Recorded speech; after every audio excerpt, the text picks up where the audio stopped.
you know, if you read all the articles, North Carolina's number 1, 2, or 3 in every article I've seen as far as the best place to do business. And I think it's because of the good work we've done in tax policy in particular, but reg reform and some other things as well. Well, you know, budget, for me, as appropriations chair, the first thing I have to worry about is trying to get a budget put together and balance a budget. But fortunately, we're one of, I think, 4 states that has a surplus. So it kind of makes it a little bit easier, you know, to put these budgets together when you got surpluses than when you got a deficit. And so I think it shows that our tax policy has worked well and things are good for us to continue to have some of these surpluses. So that's probably one of the key pieces. Another piece is economic development. Trying to get economic development out into rural North Carolina, I think is important, and we're looking at ways that we might can tweak some things to do that. You know, I think we've tried to look at a teacher and start treating them like professionals, not just teachers. You know, before it took a teacher about 33 years to get to the top of their pay scale. And in the business world, that makes no sense. So we've tried to find a way to get them at the top of their pay scale in about 15 years. And our teacher pay plan has done just that. And then when you get to the top of the level in 15 years, then we find a way to bonus teachers that are doing a great job. And I think that's the direction we want to continue to do. You know, we've got some tough jobs in some schools that we want the best at to try to turn some of those schools around. And I think you got to reward teachers that do that. And I think that's the type of plan that we're trying to get to where we can get them at the top and then reward them for a good job.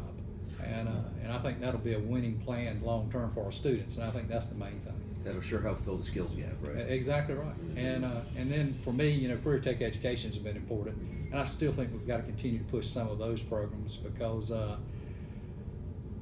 you know, the mindset that every kid's going to go to college just isn't necessarily the case. And anytime we can teach a kid to use his hands to do a skill that's needed across all of the state, I think that's an important thing as well, because those are good paying jobs too.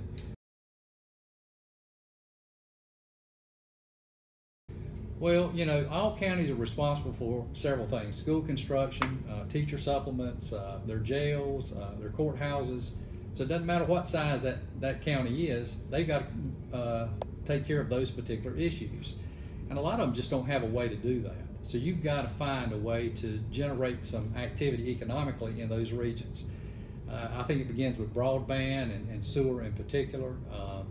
You know, I've been talking to all the providers of broadband in particular, and I think they've got to get more active in that area. I really do, because if they don't, I think you're going to see government trying to creep into some of those areas, and I don't think that's a good thing, because I think they can do it. They've just got to find a plan to do it, and I think that'll be a win for all these counties.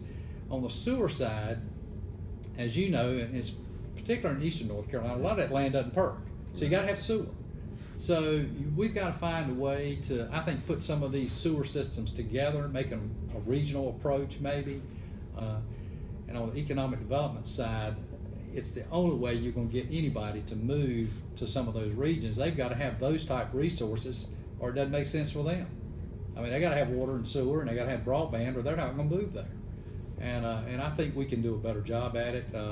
I think on the transportation side, we've put a lot more money in transportation. I think we're starting to address some of those needs, but some of those major highways like Highway 17 and 70 and some other 74 continue to improve those roads to where it gets into some of the rural parts of the state, and then I think we become more attractive for businesses in those particular rural areas.